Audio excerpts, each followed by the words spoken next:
Welcome back to the Tuesday weekend. This week we are talking about leftovers, how we make them, how we get them to go away, usually by eating them. But I want to talk for a moment about some of my experience with food waste in particular. And right now I'm going to talk to my industry friends for a minute. So some of the time I spent in Park City, I was the founder of the Park City Food Waste Coalition, trying to get edible food waste from the restaurants, hotels, and the ski resorts down to the food bank. Because no matter where you are, even in a quote affluent community like Park City, there is need, there is hunger. So if you're running a kitchen and you have the inevitable food that is fine, but for whatever reason it can't be served, well, first feed people around you, your cooks, your dishwashers, your bussers, let them take it home if it's a thing that you cannot sell. But for higher volumes than that, and I'm looking at you, banquets, get to know your local food bank and establish a pattern of dropping off food to them regularly. I have a picture somewhere of all the food left from a 400-person wedding I did at the golf course. It was a cart stacked with aluminum pans of edible food up to about my height. And yes, I also do know this is the time of the year where food banks really are getting their highest influx of donations. But the hunger continues past the holidays, and even once the weather starts turning warm again. Most food banks will have a list of their most pressing needs on the website, and every one that I have ever worked with is more than happy to work with the chefs on figuring out the logistics part. So again, to those in the industry, if you have any kind of control over the food, start packing and making regular food donations to your local food bank. And to anyone else, while you're out shopping for your holiday meal, pick up a couple extra things to drop off at your local food bank. Again, most of them have a wish list up on their website somewhere that's really easy to find, and the need is there. I've had this happen a couple of times now in the hotel, and it's kind of awkward and stuff. When you get those wedding parties and such, and we have the wedding parties stay. They might do a little thing there, have like an open bar thing or something like that, or a little appetizer thing. Now that food usually is almost all gone, and we have such a large staff that anytime that's done, right, the whole staff knows, housekeeping knows, engineering knows. I mean, I'm a latecomer of food and beverage. I'll come in and they'll be like, a quarter of a turkey sandwich. Like, okay, that's cool. Everyone had a nice meal. Great. But I've had guests come back from wedding venues, and there's quite a few here in San Diego. Believe me, it's a huge industry here. Mm-hmm. I had guests come back 2 weeks ago with huge silver tins full. One was filled with chicken, one was filled with some sort of beef, and one was filled with something else like a salad. And they brought it back from the wedding thing because, I don't know, keep. Wow. Like, oh, we want to take this food with us. And then gave it to our desk associates who are just like, okay. I had no idea that this had happened. They'd brought it back like while I was working, etc. And I didn't really notice them bring it in. And I go to check out. And I have to go to the office to do this. And I walk in and there's three, huge aluminum pans. And I'm like, hey, what's this food? And they're all, oh, well, this wedding party brought it back from a wedding for us. And I'm like, okay, you just have it sitting on a cart in your office. And they're like, yeah. And I'm like, how long has that been here? Might we want to refrigerate this at any point? I'm like, we need to put this in a refrigerator, like immediately, if not just throw it flat out away. And they're like, oh, yeah, we'll take care of that. And I'm like, you won't. I've seen you guys leave lunch stuff and like pizza in there for like 3 days. That is really funny because the next subject I was going to bring up was actually how to put leftovers away before we even get into what they are. Yeah. But how to, first of all, deli quart containers, plastic wrap, these are all good things. But proper cooling and reheating techniques. All right, if you listen to the next couple minutes, you should get at least 3 questions right on your local food handlers test.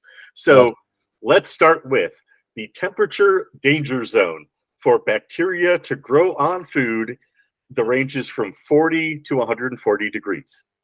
A lot of bacteria really like that range right between a little above room temperature to about 120 degrees. Part of why our bodies are perfect incubators for a lot of bacteria because we are right in that zone they like a lot. But even when I proof yeast to make dough, the temperature that the yeast really likes to get activated at is right around 118 degrees, which to me is when water feels hot to my hands. But the easiest way to tell that is actually a kitchen thermometer. So, oh, wait, one more side tangent. When you're cooking your turkey this week, talking about thermometers, you're looking for an internal temperature of 165 degrees at the thickest part of the thigh. Will the breast meat be slightly overcooked when you get to this point? Yeah, sure. But that's only because actually roasting a whole turkey is kind of difficult to get everything cooked right.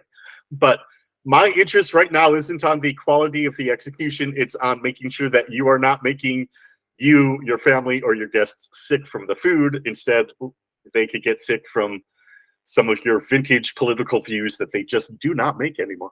As a side note, you should use your chef expertise to design a perfect convection oven that is designed shape-wise to cook a turkey perfectly. You will sell millions of them. That's true. Instead of being square, For, it becomes domed for and have 3 years, it would be the hottest kitchen gadget in the holiday season, and then sales would just drop off altogether because everyone who was going to get one did get one. Kind of like, but all you'd have to air do is fryers. have it last for 2 and sell it. That's true. All right, that's a good idea. But okay, so let's get back down to cooling leftovers. So while cooking everything to the right temperature is important, how you cool foods down and the time it takes is important too, because basically you have 4 hours to get from serving temp to cool it back down to under 40 degrees. And here's a helpful hint. Shoving a lot of hot food into your fridge at home and hoping the fridge will cool it down sufficiently will not work. So, and my fear on this food that came from the wedding, because it was after midnight and the wedding got done at 11 and the reception started at 6. Right. And I like, do not touch this. That food was probably fired around 3:30, 4 o'clock, and then sat holding for an hour, then hit the buffet line. Was in most states, you have a 2-hour limit on hot holding on a buffet line. Some it's 3 or 4, but most states it's 2. And so then it was brought back and then held at room temperature until somebody panned it up. And then at any point, did it get properly refrigerated? No, I threw it away the next day when I came in to check in. I go in to get my money and I'm like, I just walked out with the cart and like, well, I'm like, no, this is all going in the trash. I will even say the one time I gave myself norovirus and I knew that I knew I shouldn't have done it. When I was at Deer Valley, the Day Lodge had this just fantastic capicola sandwich that I just loved. And it had this great pimento cheese spread on it. And the day chefs knew that was my favorite thing that they had during the Day Lodge. And there was one left. And so he wrapped it in some paper for me, left it on my cutting board. And I didn't get to it till 6:30. I was well into service before I ate that sandwich. So it was probably made around noon. And then hung out they basically those sandwiches, because they would be served warm, and for that volume of people, they're all kind of, you throw them in the oven as a batch and you leave it in the hot box. And so he probably pulled it out of the hot box, wrapped it, and then so it had been probably 7 hours that since that product was made until I ate it.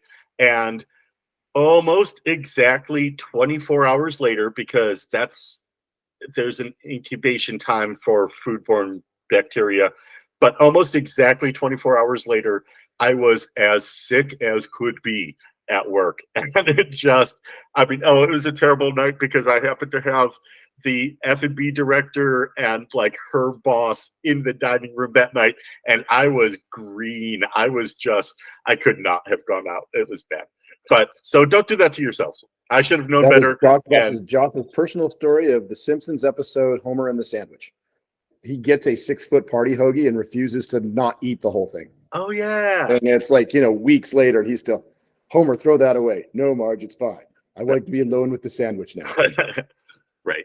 It's only getting worse. So, how do we avoid all these issues? First of all, for soups, sauces, and gravies, an ice bath is the quickest, most reliable way to cool them down. Put them into a container, but don't close the lid on it. Drop the container into ice water that comes most of the way up to the top, or deeper if you don't mind getting ice water into your food. And then stir them to leave the steam out. Once they're cooled, pop the lid on into the fridge. Easy enough. So you don't want to submerge your leftover turkey legs or mashed potatoes into the ice water. I've never actually dropped mashed potatoes straight into ice water before, but now I kind of want to because I bet it would just seize up as a mess. Anyway, break it down into smaller portions. Don't try to cool the whole turkey at once, and let them all cool to room temperature first and then into the fridge. Or if you live in a cold place, set them out on the balcony or the deck for a bit. That will cool them off. It might also attract all the neighborhood raccoons, birds, and squirrels, but especially, if you have an enclosed porch or a balcony, it shouldn't be a problem. I mean, just watch it. But especially for my friends up in Alaska, set the food outside for like 10 minutes, go out, brush all the snow off, and you're good. Sorry, San Diego, you do not get to use this trick. No, we don't. We literally live in the danger zone of food. I feel so bad about that. That's a downside, I guess. Somewhere. It's like number 287 Yeah, bad things about San Diego. Actually, one of the kind of customs we have anyway helps in getting the food cooler faster. And that is actually, as you kind of alluded to, Nick, breaking the food down into smaller portions for other people to take. If you're only cooling down this amount, it will cool down much faster than if you're trying to cool down the whole pot of stew or whatever. Now, let me ask you this, being, not a kitchen worker, even though I understand, I'm at home and I'm like, hey, we just had Thanksgiving dinner and you want to get this cooled down. Now we've had the dinner. It's been on the table for an hour or so at least already, which is fine. Mm-hmm. No problem there. But all of a sudden it's like, hey, we need to get this cleaned and put away. Like, say, for example, you have dogs and they are going to see that table and go like, oh yeah, that's mine. And they're already plotting an Ocean's 11, way. Yep. Like, okay, now the little one's going to over here and bark and they're going to go see what the problem is. And we're going to run to the table and steal the turkey. So instead of that happening, you want to put that food away kind of as quickly as possible. And most people just take it, put it in the cover the turkey with tinfoil for now, put it in the fridge, put the stuff in little containers, smaller containers than they're in, so that, like you said, smaller portions, and put that in the fridge too. Now, is that kind of going to be following what we're talking about for being healthy or safe, or is that kind of like borderline? Or okay, if the turkey is basically at room temperature when it goes in the fridge, it should be okay. I still prefer to not cover it until it's actually cold and then go back and wrap it up more thoroughly. But if this is more just like a tinfoil over the top. This isn't like a wrapping plastic. This isn't a problem. Sure. This isn't the catering wrap when you need to throw it in the back of the truck. And get remember, we're talking about people at home. Yes. After drinking all day watching football. If they're I guess my main rule is if there's still steam coming off of it, it is way too hot to put in the fridge. If you can touch it and it's still warm, give it 15, 20 minutes. And again, if it's the whole turkey, the time it takes for you to break it down is probably long enough to get it internally cold enough, unless you have it like blasting hot in your house for some reason. Yeah, breaking it down is probably you're probably okay, again, if you let it get to somewhere around room temperature first.